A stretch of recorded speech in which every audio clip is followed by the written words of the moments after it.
Bonjour à toutes et à tous et bienvenue sur Agile Toolkit. Aujourd'hui, nouvelle vidéo où je vais vous révéler le secret pour bien utiliser l'IA. Alors, ça paraît un peu racoleur dit comme ça, mais c'est pas uniquement, en fait, c'est pas du tout même pour vous faire cliquer. Je vais vraiment vous révéler, selon moi, ce qui est le véritable secret pour bien utiliser l'IA. C'est quelque chose qui est assez simple à comprendre, mais qui va quand même nécessiter des efforts.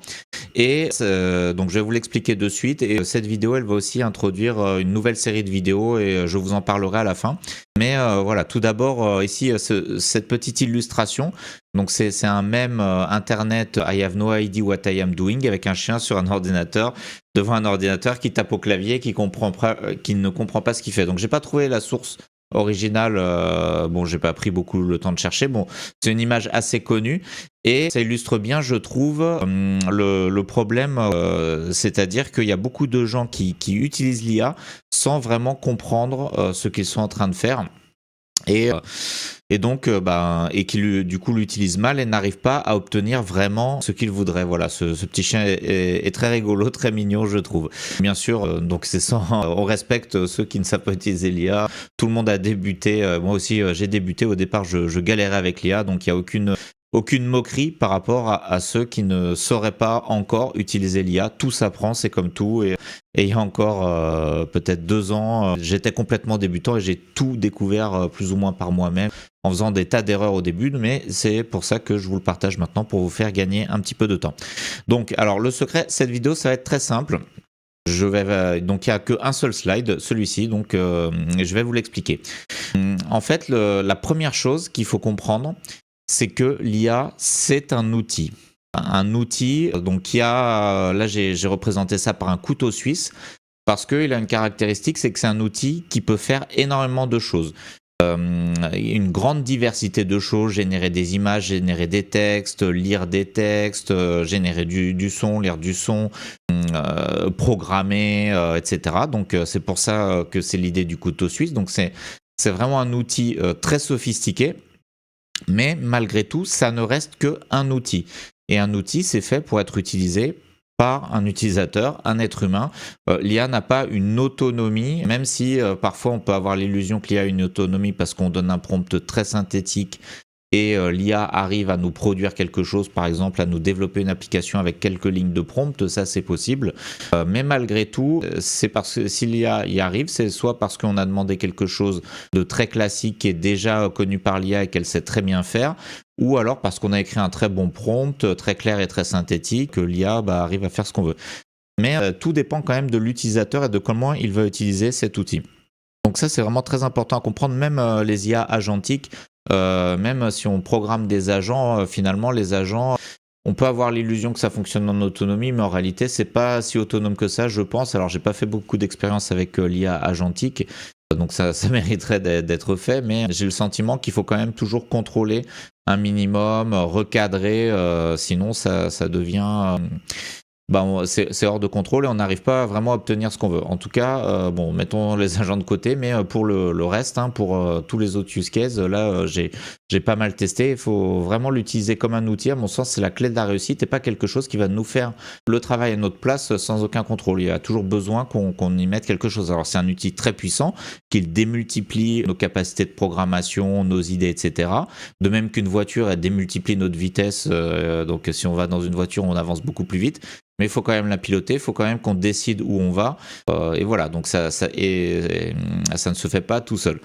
Donc le deuxième point, c'est que comme tout outil, il faut apprendre à l'utiliser.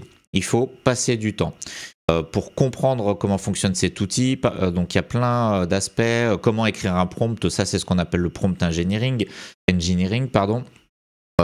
Donc savoir comment parler à une IA, savoir quelles sont les possibilités de l'IA, savoir la manipuler de différentes manières, par exemple via des calls API, intégrer dans un IDE ou simplement en écrivant dans le chat. Donc ça c'est vraiment très développé. Et il faut avoir un minimum de connaissances fondamentales pour comprendre comment utiliser l'IA. Un exemple très concret, par exemple, souvent il y a des gens qui se plaignent que l'IA fait des hallucinations. Donc l'IA peut arriver à dire quelque chose de faux quand elle ne sait pas. Et les gens disent bah l'IA c'est nul parce que bah ça fait des hallucinations, ça dit des choses qui peuvent être faux, mais en réalité c'est normal, ça vient de l'aspect probabiliste de l'IA, donc qui va donner des réponses probables, mais qui ne seront pas forcément des réponses réelles. Alors maintenant, avec tous les mécanismes qu'on a dans les IA, donc l'IA donne de plus en plus des bonnes réponses et hallucine de moins en moins, mais malgré tout, il y a toujours cette part d'aléatoire, cette part de probabilité qui fait que l'IA ne nous donnera pas forcément de réponse correcte, et parfois même on pose des questions qui n'ont aucune réponse connue à ce jour, et l'IA nous aide, nous propose des solutions, mais c'est à nous de les utiliser, de voir ce que ça donne. Donc ça c'est vraiment très important, apprendre à l'utiliser. Alors pour apprendre à l'utiliser, c'est pour ça que j'ai fait cette playlist qui s'appelle Comprendre l'IA, où il y a quelques vidéos pour le moment. Donc voilà, par exemple, qu'est-ce qu'un LLM, qu'est-ce que le fine-tuning, donc il y a tout un tas de... Enfin, il n'y en a pas beaucoup en fait, mais c'est l'idée de cette vidéo d'arriver à essayer de comprendre cet outil, comment il fonctionne, qu'est-ce que c'est vraiment. Donc pour bien utiliser un outil, il faut comprendre un peu comment il fonctionne. Ensuite, par exemple, pour bien utiliser une voiture, pour bien conduire une voiture, faut comprendre un minimum la mécanique, les vitesses, etc. Alors on peut quand même conduire une voiture sans rien connaître à la mécanique, mais on sera un moins bon pilote, entre guillemets, on l'utilisera moins bien. Bon, je sais pas si la comparaison est valable, parce qu'une IA, c'est quand même beaucoup plus compliqué que conduire une voiture. Donc, et dernier point, c'est trouver les use cases. Parce que c'est un outil qui est nouveau, qui n'est pas encore... arrivé à maturité, mais en fait c'est pas l'outil qui est pas à maturité, c'est notre utilisation en tant qu'utilisateur de cet outil qui n'est pas arrivé à maturité. C'est-à-dire que cet outil a été proposé par des entreprises comme OpenAI, Google, etc., qui nous ont fourni un outil, et finalement, donc est formidable, mais on n'a pas encore trouvé comment exploiter tout le potentiel de cet outil.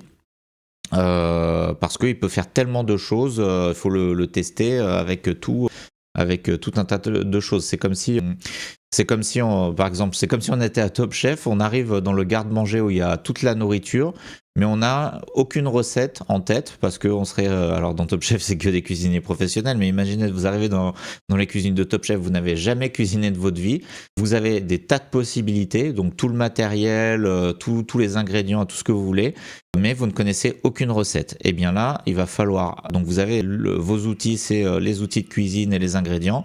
Et bien, il va falloir inventer des recettes si vous n'avez jamais cuisiné de votre vie, et tester des tas de choses, des combinaisons d'aliments, etc. Voilà, c'est un peu pareil. Donc il va falloir qu'on invente comment on utilise l'IA. Et pour ça, le mot-clé vraiment très important, j'aurais dû le mettre en rouge, c'est use case. J'en ai déjà parlé sur la chaîne à plusieurs reprises, mais voilà, là j'ancre, c'est vraiment très important. Donc un use case, c'est un cas d'utilisation, c'est une situation où on va pouvoir utiliser l'IA. Donc j'en ai déjà mentionné quelques-uns sur la chaîne, notamment dans la playlist... Dans la playlist Agilité et IA, on cherche, alors il n'y a pas que des use cases, mais on cherche aussi des use cases où l'IA peut être utile pour faire de l'agilité. Et il y a des use cases qui marchent et d'autres qui ne fonctionnent pas. Mais on ne le sait pas forcément a priori. Par exemple, l'IA génère des slides. Bon, ça, je l'ai pris parce que c'est un use case qui, selon moi, ne marche pas. J'ai essayé, donc vous pouvez regarder la vidéo si ça vous intéresse. L'IA génère des slides très médiocres, et il est difficile de lui faire générer des bons slides. J'ai pas encore trouvé comment. Je pense pas que ce soit impossible, mais sur Internet, il y a aussi beaucoup de gens qui prétendent que l'IA peut générer des slides, parce qu'il y a même des IA spécialisées pour générer des slides, mais ça fait des slides de qualité médiocre. Alors, bon, ça peut convenir à certaines personnes. Il y a des tas de gens qui se contentent d'un résultat médiocre. Par exemple, on est étudiant, on a une présentation à faire, on n'a pas envie de le faire puisqu'on déteste faire les présentations, mais il faut quand même rendre quelque chose. On le fait avec l'IA en quelques minutes. L'IA nous fait une présentation, on peut la rendre. On a une note médiocre, mais qui nous convient, 10 ou voire moins, je sais pas. Et voilà, on rend quelque chose et puis ça rend service. Mais si on veut un résultat de bonne qualité, etc., avec tout un tas de critères sur le fond, sur la forme, et que c'est une présentation très importante, eh bien on va pas arriver à faire générer à l'IA quelque chose, ça va pas être simple du tout, même si on peut toujours utiliser l'IA bien sûr dans notre travail de création. Donc il y a des use cases qui ne fonctionnent pas, il y a des use cases qui fonctionnent. Par exemple, générer des illustrations, voilà, générer des illustrations avec l'IA, générer des images, ça fonctionne. Alors là, bien sûr, je n'ai pas préparé d'onglet. Ah oui, voilà, autre chose, créer des gadgets d'animation agile avec l'IA, comme par exemple la roue des prénoms que j'ai mis sur la chaîne. Ça fonctionne très bien. Donc il y a des use cases pour lesquels l'IA va être très efficace, c'est-à-dire qu'elle va nous faire gagner beaucoup de temps et donc avoir avec un très bon résultat, et d'autres use cases pour lesquels l'IA ne va pas être efficace parce qu'elle va nous faire perdre du temps. Ou parce qu'elle va produire un résultat très médiocre qui ne sera pas vraiment exploitable. Et bien sûr, là où il y a le plus de use case, je pense, à explorer, c'est dans la programmation. Il y a des sujets de programmation où l'IA va répondre parfaitement et instantanément. Si on a besoin de faire un petit script, une petite application, etc., très rapide, ça va être très bien. Et il y a d'autres situations beaucoup plus compliquées où l'IA ne va pas nous générer automatiquement ce dont on a besoin. Donc voilà.